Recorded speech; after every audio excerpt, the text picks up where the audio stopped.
Bismillahirrahmanirrahim. Alhamdulillahi Rabbil Alamin. Wassalatu wassalamu ala asyrafil anbiya'i wal mursalin. Nabiyina Muhammadin wa ala alihi wa sahbihi ajma'in. Assalamualaikum warahmatullahi wabarakatuh. So ngayon insyaAllah, ar-rusul wal risalat, tatalakay na natin yung mga bisyara tungkol sa pagdating ni Propeta Muhammad sallallahu alaihi wasallam na nababanggit sa bagong tipan. Siyempre, disclaimer muli, alam nating lahat na wala ng Torah at wala ng Injil. At ang anuman na nababanggit dito ay, kumbaga, nagmula na lang sa deduction ng mga scholar na maaring ang mga ito ay bakas ng orihinal na Torah at Injil. Hindi ito ang dalil, pangunahing dalil natin na si Propeta Muhammad sallallahu alaihi wasallam nga ay sugo ni Allah. Hindi yun. Ang pangunahin nating dalil ay Quran pa rin. Ang pangunahin nating dalil ay Quran pa rin. Iniwasan natin na masadlak tayo dun sa malaking pagkakamali ng marami sa mga Muslim na yun nga, ginagawa nilang pangunahing batayan na rin ng Biblia. Hindi ganon. Ginagawa nilang pangunahing batayan ng Biblia. Ang pangunahin nating batayan, Quran pa rin. Quran, Sunnah, ayon sa pag-unawa ng naunang henerasyon ng mga Muslim. Na hindi tayo tutulad sa mga Muslim na hindi nagpapahalaga sa kanilang relihiyon. Kabilang na sa kanila, siyempre Ahlul Bid'ah, pati mga Ahlul Bid'ah, gumagamit ng Biblia para patunayan yung kanilang mga baluktot na pag-unawa sa akida. Walang saysay ang Biblia para sa mga Muslim. Kaya huwag kayong magpapakadalubhasa dito. Ito, dinadaan na natin ngayon, alhamdulillah, para makita natin kung paano rin ito pinag-aralan ng mga scholar. Ganito pag-aralan ng mga scholar ang Biblia. Yung tinitingnan natin, kahit nga sa Biblia, tinitingnan natin yung original na Arabic. Hindi yung kung ano-anong translation. At syempre, iniugnay natin ito ayon sa pag-unawa ng mga scholar din. Hindi tayo nagbibigay ng sarili nating interpretasyon sa mga talata sa Biblia na maaring tumutukoy nga kay Propeta Muhammad sallallahu alaihi wasallam. Ang pangunahin nating batayan palagi, Quran at Sunnah ayon sa pag-unawa ng naunang henerasyon ng mga Muslim, at ito ang manhaj ng Salafiyah. Ito ang tamang pang-unawa sa lahat ng bagay na may kinalaman sa Islam. Ngayon sumunod, yung huling natalakay natin yung naroon sa nababanggit sa Mateo. Yung nga na sinabi raw ni Jesucristo na meron daw bato na tinatanggihan ng mga mason. Pero bandang huli, ang bato na ito ay naging zawiyah, naging capstone o cornerstone. Yung nga, nilarawan ko dito dati. Yung mga arko na ginagawa dating beam, kasi wala namang I-beam dati, wala namang ganyan, wala namang concrete noon. Ang mga beam pabilog. At sa gitna noon, mayroong tinatawag na capstone o cornerstone. Yung shape niya, parang rhombus. Rectangle siya, pero mas maikli yung isang side niya sa ilalim. So parang siyang triangle na putol. Yun yung cornerstones. Kung na-imagine niyo yung arko, yun dapat ang pinakamatibay sa mga bato ng arko na yun. At yun ang kumbaga, dapat perpekto ang hugis. At yun ang bubuo talaga sa arko na yun. At sinabi nga ni Jesus, ang ginawa na ito ng Panginoon ay kamangha-mangha sa aming paningin. Kaya nga sinasabi ko sa inyo na ang kaharian ng Diyos ay aalisin mula sa inyo at ibibigay sa mga tao na magpapasibol ng mga bunga nito. Sino mang mahulog o bumagsak sa bato na ito ay mababasag, at sino man na mabagsakan nito ay madudurog. So, ibig sabihin ng umma na ito, napapalit sa umma ng mga Hudyo, ay magiging matatag na umma. Alhamdulillah. Siyempre, nabanggit din ni Ibn Kathir rahimahullah, ni Ibn al-Qayyim pala, nabanggit ni Ibn al-Qayyim rahimahullah, yung kanyang paghahalintulad sa talata na ito sa Mateo 21:42 to 44, doon sa isang hadith na nga si Propeta Muhammad sallallahu alaihi wasallam ay katulad nga ng bato na hindi pa nailalagay sa isang bahay na napakaganda. Sa sumunod na nababanggit, ito naman ay nasa Mateo 8:11. Ito ay nasa Mateo 8:11. Walahu hada annas ma jaa fi injili Matta fil isha at-thamin. So doon daw sa Injilo Matta, yung pangalang Mateo sa Arabic ito ay Matta. Mim ta alif maksura. Matta. So nababanggit daw doon sa ikawalong libro nito. Verse 11, Aqulu lakum inna kathirina sayatuna minal masyariki wal magharibi wa yattaqiuna ma'a Ibrahim wa Ishaq wa Yaqub fi malakutis samawat. Wa amma banul malakutu fayatrahuna ila dhalamati al-kharijiyah. Hunaka yakunul baqa wa sarirul insan. So ito yung nandun sa Arabic na Mateo. Pero doon sa New International Version, sinasabi ko sa inyo na marami ang manggagaling mula sa silangan at kanluran. At sila ay mauupo sa piging o piyesta ni Abraham, Isaac at Jacob sa kaharian ng langit. At dito, yung kingdom of heaven actually, dito malakutus samawat. So, kung yung Arabic ang babasahin natin, ang maunawaan natin dito, yung buong universe. Pero actually, ang kingdom of heaven, isa itong salita na ginagamit ng mga Hudyo at mga Kristiyano bilang pantawag sa Jerusalem. Tinatawag nila itong kingdom of heaven. Yung may pelikula, yung kingdom of heaven. Actually, yung pelikula na yun, isa yun sa mga, kumbaga masasabi natin na positibo yung pagkaka-portray sa mga Muslim. Kasi pinakita talaga doon, lalo na yung bandang huli, yung nagkaroon ng dialogue. Kumbaga, susuko na yung mga Crusaders kay Salahuddin al-Ayyubi sa pag-uusap sa pagitan ni Balian of Ibelin at ni Salahuddin al-Ayyubi. Pinakita talaga doon yung tunay na nangyari. Yung pagiging makatarungan ni Salahuddin al-Ayyubi. Marami pang ibang nangyari doon na hindi na naipakita doon sa pelikula. Halimbawa, talagang binigyan ng absolute pardon ni Salahuddin al-Ayyubi lahat ng Kristiyano na nandun sa Jerusalem at pinahintulutan silang umalis. At sa pag-alis nila, kumbaga dahil talunan sila, obligado sila sana na magbayad ng ransom para mapalaya.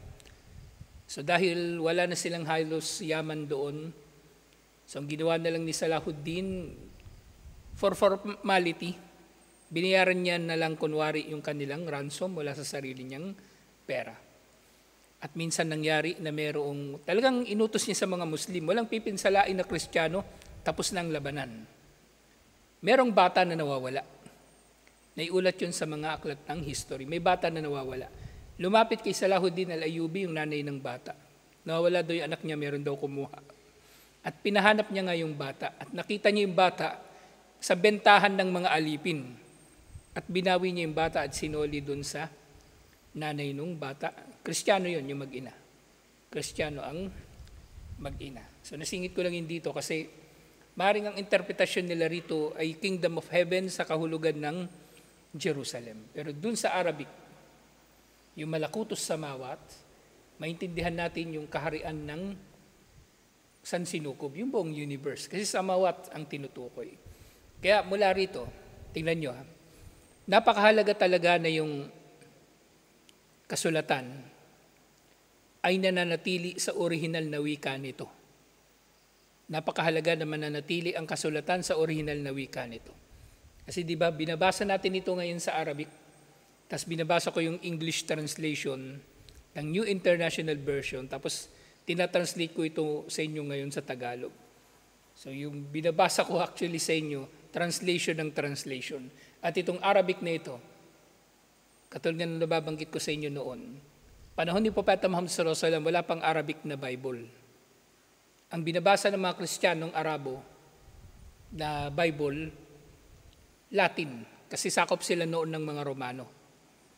Yung mga Arabong Kristiyano ng panahon na yon, yung Ghassan at yung iba pang mga tribo ng mga Arabong Kristiyano, ang binabasa nila, Latin.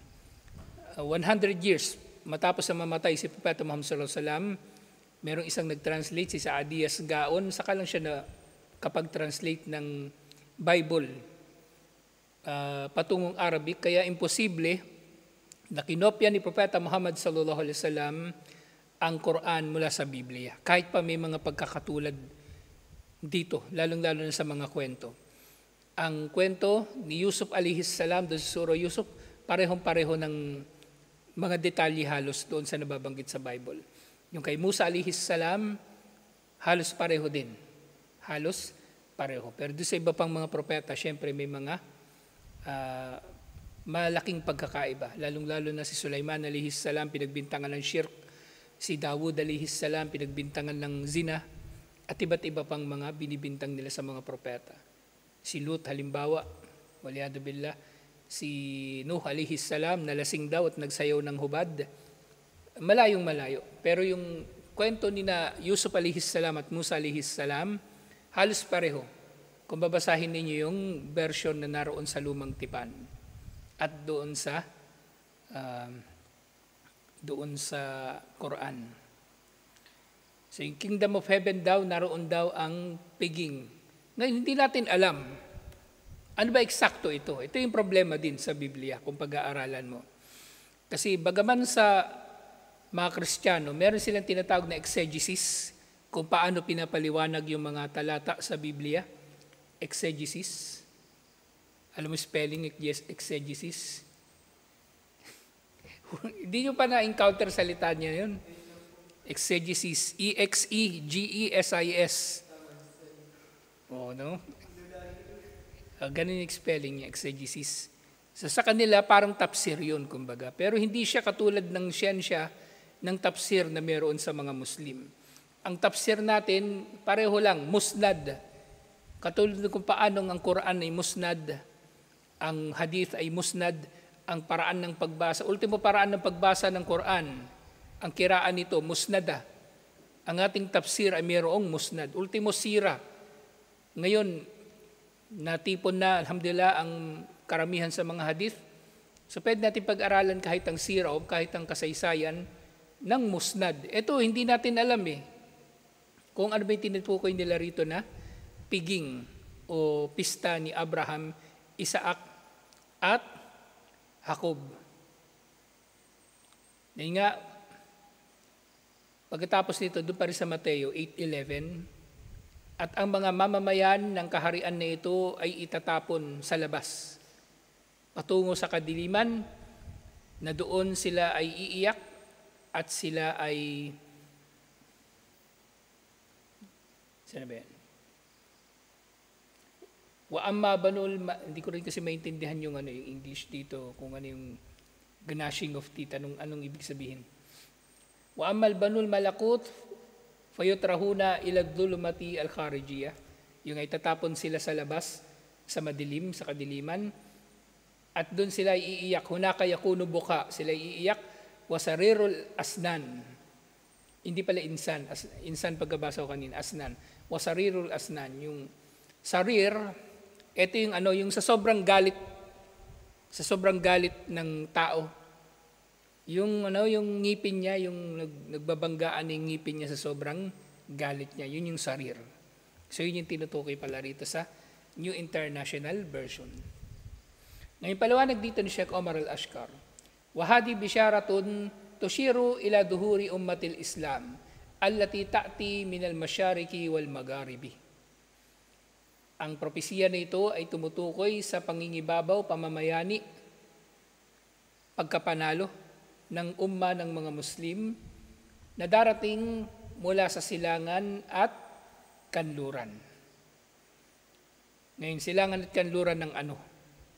So maaaring ito ay yun nga, dumating sa silangan at kanluran ng Kingdom of Heaven nga na ito. Ibig sabihin dumating ito na paligiran sila at namayani ang mga Muslim.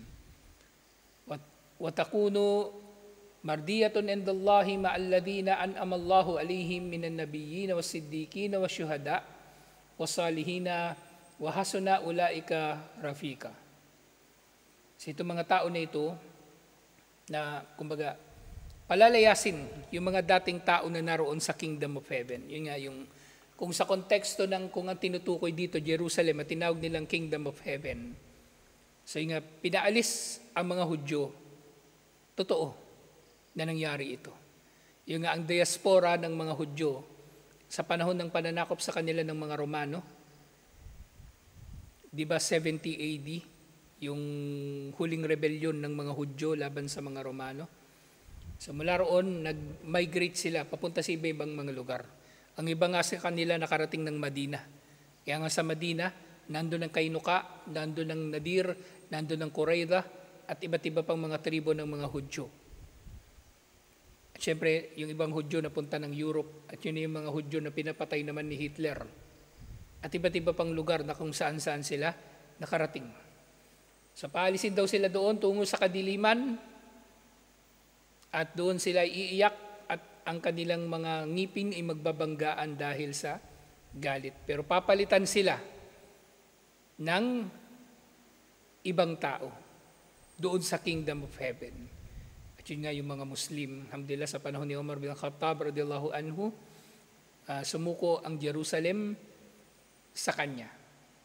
Silang mga tao na biniyayaan ni Allah, sila na mga kabilang sa kanila nga ang mga propeta, ang mga siddikun, yung mga nagpapatotoo sa mga propeta, silang mga syuhada, ibig sabihin yung mga syahid ma'araka, yung mga namatay sa landas ni Allah, ang matutuwid, at napakainam nga ng mga ito bilang mga kasama. Actually, aya ito sa Quran. Aya ito sa Quran, sa Suratul Nisa, verse 69. So merong isang libro, binanggit lang dito Al-Farik, pero hindi binanggit kung ito ba ay bahagi ng Bible. Kahit dito sa translation, wala silang footnote. Kaya lagi kong dala itong translation kasi meron siyang karagdagang footnote. So sabi, Ja'a fil Farik, merong isang aklat, ang pangalan niya Al-Farik. Al-Farik, ibig sabihin, ito yung fa'il ng farraka yufarriku. Farik. Ang farraka, ibig sabihin ng farraka, pinaghiwalay niya. So ibig sabihin ng Farik, tagapaghiwalay. Tagapaghiwalay. At ang Faruk, yun yung superlative ng Farik, tagapaghiwalay. So ang Al-Faruq na tawag o bansag bansag ni Propeta Muhammad sallallahu alaihi wasallam kay Umar bin Khattab radhiyallahu anhu. Si Omar ang kumbaga tagapaghiwalay o nakakakilala sa pagitan ng tama at mali. So sinasabi sa libro na ito, ayyuhal masihi, idha ansafta tahkum bi anna haula'i alladhina sayatuna min masharikil ardi wa magharibiha humul ummatul muhammadiyah li'annakum mukhatabuna hadiruna idhak wal masihu salamullahi alayhi yukhbiru an qaumin sayatuna fi mustaqbali az-zaman wa qad akhrajakum bi qawlihi wa amma banul malakut. Sabi din sa Al-Farik, o Kristiyano, kung ikaw ay mayroong makatwirang pag-iisip, ay tatanggapin mo na ang tinutukoy na manggagaling sa silangan at kanluran ay ang umma ng mga Muslim, umma ni Propeta Muhammad sallallahu alaihi wasallam. Naroon kayo dati doon sa Kingdom of Heaven na yon. Subalit sinabi na sa inyo ng Mesaya, alayhis salam, At siya ay nagsabi sa inyo tungkol sa mga tao na darating sa inyo sa hinaharap at hindi kayo kasama sa kanyang mga sinasabi na Banu al-Malakut. Banu al-Malakut, ibig sabihin, yung mga tao na, kumbaga, magmamana ng paghahari na ito. Yan dito sa translation, ang ginamit nila doon sa translation sa Al-Farik, mga tao ng Diyos. O kumbaga, mga people of God, ganon yung tinutukoy. So binabanggit din dito yung isa pa mula sa Juan. Wa nahwu dhalika ma jaa fi Injili Yohana, sing Juan sa Arabic, Yohana. So kaya nga nagkaganito kasi ang Arabic nga na Bible, nanggaling lang din ito sa Greek at sa Latin. Hindi siya galing sa Hebrew. Hindi siya galing sa Hebrew, sa totoo lang. Kaya, kumbaga, na bago-bago yung mga pangalan dito. So, doon sa ika-4 na aklat doon sa Juan, verse 20 to 24, Qala laha Yasu, sinabi daw ni Yasu, at ito na nga yung pangalan talaga ni Isa alayhis salam sa Biblia. Doon sa original na Aramaic at Hebrew na Biblia, Yasu. Na kung itatranslate man natin ito, actually ang Yasu na ibang tao sa Biblia, yun ngay alalay ni Musa alayhis salam at kalaunan naging propeta, si Yusha bin Nun. Joshua ang pangalan niya sa English. So dapat si Isa alayhis salam, kumbaga kung gagawin nilang English, yung pangalan niya para sa English na Bible, dapat Joshua din. Pero nga, hindi naging Joshua kasi sa Greek, Yasu ang kanyang pangalan. So naging Jesus sa Latin at mula sa Latin, yun na, nanggaling na dun yung Jesus. At yun naman sa Isa, napaliwanag ko na rin ito dati. So merong mga tao, kumbaga mga lumang tribo doon sa paligid ng Siyam, na ang tawag nila kay Isa alayhis salam ay Isa. So parang kumbaga corruption ng kanyang original na pangalan na Yasu. Ang tawag sa kanya ay Isa. So parang di ba? Halimbawa meron kang pangalan, tapos napunta ka ng ibang bansa. Yung mga tao sa bansa na yun, nahihirapan sila i-pronounce yung pangalan mo. Nagkakaroon ng bagong pronunciation yung pangalan mo. So ganun yun. Yung Yasu, naging Isa sa ibang lugar. At yun ngayon nangyari. Yasu o Jesus sa Greek, o naging Jesus nga sa Latin. At yun na yung kinuha ng mga English at iba pang mga translation sa Bible. May sinasabi doon, Ya imra'ata saddikini, o babae, maniwala ka sa akin. Maniwala ka sa akin. Annahu ta'ti sa'atan, la fi hadal jabali, wala fi Jerusalem, tasjuduna lillah.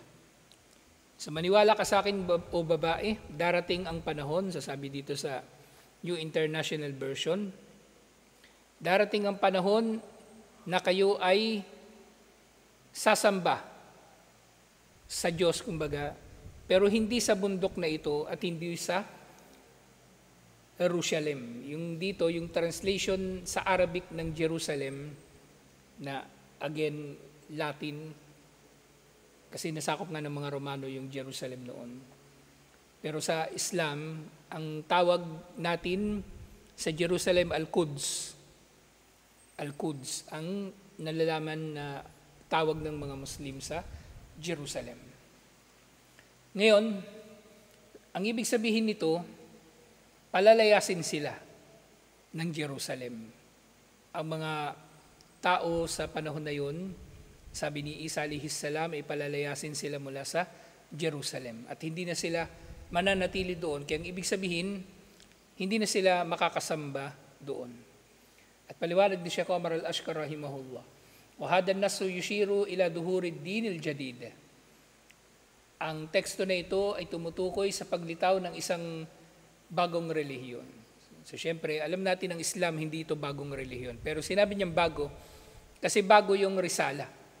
Kumbaga, dumating na ang propeta pagkatapos ni Isa alayhis salam. Pero hindi ito ibig sabihin na ang Islam ay iba pa sa relihiyon ng mga naunang mga propeta. Ito rin ang relihiyon ng mga naunang mga propeta. Ang tinutukoy dito na bago, dumating na yung bagong risala. Katulad ng kung paano natin ninuunawa ang Islam. Ang Islam sa mas malawak na kahulugan nito, itong relihiyon ng mga propeta. Pero sa mas specific na kahulugan, Islam na tumutukoy sa mensahe ni Propeta Muhammad sallallahu alaihi wasallam. Islam na relihiyon ng mga propeta, ng opposite nito, yung kawalang pananampalataya. At Islam na pagdating ni Propeta Muhammad sallallahu alaihi wasallam, ng opposite nito, kumbaga, yung panahon ng jahiliya, panahon ng hindi pa propeta, si Propeta Muhammad sallallahu alaihi wasallam. Sa tinutukoy dito yung pagdating ng bagong relihiyon, pagdating ni Isa paglisan ni Isa alayhis salam at pagdating ng bagong propeta. Wa innahu sayatahawwalu markazahu an Jerusalem wa yushiru ila tahawwul al-qiblati min Baitul Maqdisi ila al-Ka'bati al-Mu'azzama. Na tinutukoy nga na kumbaga mababago ang sentro ng pagsamba mula sa Jerusalem patungo sa bagong kibla, patungo sa direksyon ng Kaaba na dinadakila. So dito pala, tingnan nyo, yung pagkakaintindi ko doon sa English, at kahit doon sa Arabic, na hindi na sila sasamba sa Jerusalem. Kumbaga wala na sila sa Jerusalem. Pero maaari rin maging kahulugan pala nito, ayon sa paliwanag nga dito. Ang tinutukoy yung kibla. Hindi na kayo magdarasal na nakaharap dito. Dahil ang parating na umma, naharap sila sa bagong direksyon ng kibla, at yung ang direksyon na ito ay doon na sa direksyon ng Makkah. Alhamdulillah. Yun ay nasa direksyon na ng Makkah. Kiblatu ashabud dinil jadid. Ang kibla o bagong kibla ng bagong propeta. At ito ay naayon sa sinabi ni Allah subhanahu wa ta'ala, qad nara takalluba wajhika fis sama. Nakikita namin ang pagharap mo sa iyong muka patungo sa langit. Kasing kibla dati saan? Sa Jerusalem. At para maintindihan natin, ang Jerusalem nasa north ng Madina. Pero ang Makkah nasa south ng Madina. So nung nagsasala nung nagsasala sina Propeta Muhammad sallallahu alaihi wasallam, nung mga unang araw sa Madina, yung hindi pa nababago yung kibla, nakaharap sila sa north. Pero si Propeta Muhammad sallallahu alaihi wasallam, sa kagustuhan niya na humarap na sana siya sa Makkah para magsala, minsan ay inihaharap niya ang kanyang mukha sa langit, na para bang siyempre nananalangin. Kaya mula rito, kumbaga, sa panahon ng pagpapahintulot ni Allah, na humarap na sila sa direksyon ng kibla, at nangyari ito mga ilang taon pagkatapos ng hijrah. At yun nga nangyari, yung nakwento ko na sa inyo, yung nangyari ng pagbaba ng aya na ito. Nangyari ito na si Propeta Muhammad sallallahu alaihi wasallam at ang mga sahaba nasa tinatawag ngayon na Masjidu Qiblatain. Nakaharap sila sa norte, at nang bumaba yung wahi, umihit si Propeta Muhammad sallallahu alaihi wasallam papunta sa kabila.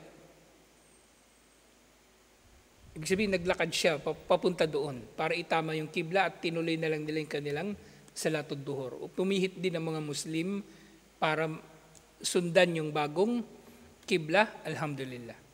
So nga sinabi ni Allah, فَلَنُوَلِّيَنَّكَ كِبْلَةً تَرْدَاهَا. Tiyak na ihaharap ka namin sa kibla na magugustuhan mo. فَوَلِّي وَجْهَكَ شَطْرَ الْمَسْجِدِ الْحَرَامِ. Kaya mula ngayon, iharap mo ang iyong mukha, hindi sa direksyon ng Baitul Maqdis o ng Quds, haharap ka sa direksyon ng Makkah. So, kumbaga talagang bumaligtad sila ng pwesto. Tumalikod sila. Wa haythu ma kuntum fawallu wujuhakum syatrahu. Saan man kayo naroroon, o maaaring mga hulugan din ito, saan man kayo manggaling, iharap ninyo ang mukha ninyo rito sa sala. Wa innal ladina utul kitaba la ya'lamuna annahu al-haqqu min rabbihim.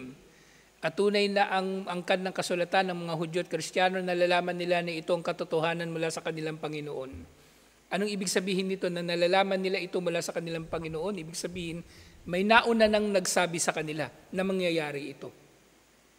May nauna nang nagsabi sa kanila na mangyayari ito, at ayon nga dito sa Juan 4:20 to 24, na sinabi nga ni Jesus na darating ang panahon na hindi na kayo magdarasal patungo sa direksyon na ito. Ibig sabihin, magbabago ang kibla, magbabago ang direksyon ng pagdarasal. Ito yung sinasabi dito ni Allah ayon sa paliwanag ng mga scholar. Wa mallahu bigafilin amma ya'malun. At si Allah ay hindi nalilingat sa inyong mga ginagawa. Alhamdulillah. Sa panghuli, sinabi nga rito, faqad kana al-muslimuna awwal al-amr yattajihuna fi salatihim ila Baitul Maqdis. Sa umpisa ng Islam, nakaharap yung mga Muslim sa Baitul Maqdis. Thumma nazalatil aya biwujubi tawajjuhihim ila Baitillahil Haram fi Makkatal Mukarrama. At bumaba nga ang aya na ito. Nandun na sila sa Madina nang bumaba ang aya na ito, na nag-uutos si Allah na humarap na sila sa Masjidul Haram sa Makkah. Alhamdulillah. So ito yung pagpapatuloy natin sa mga propesiya na nababanggit sa Biblia. Susunod, inshallah, matatalakay naman natin yung mga iniulat ni Lucas, inshallah, at finally matatalakay na natin yung tungkol sa Gospel of Barnabas. Narinig nyo na ito, yung Gospel of Barnabas. Hindi Barabas, ha? Hindi si Judas Barabas Hestas, iba yun. Si Barnabas, inshallah, na kumbaga, marami sinasabi yung mga tao tungkol sa kanya, pero ngayon malalaman natin ang katotohanan ayon sa kung anong pinaniniwalaan ng mga Muslim, inshallah. Pero sila ayaw nila tanggapin ito eh. Wala ito sa Bible. Yung Gospel of Barnabas. Tinanggal nila.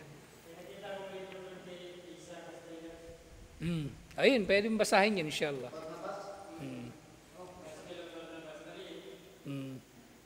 Yun, pwedeng basahin yan, inshallah. Sa tutuloy natin, inshallah. Assalamualaikum warahmatullahi wabarakatuh.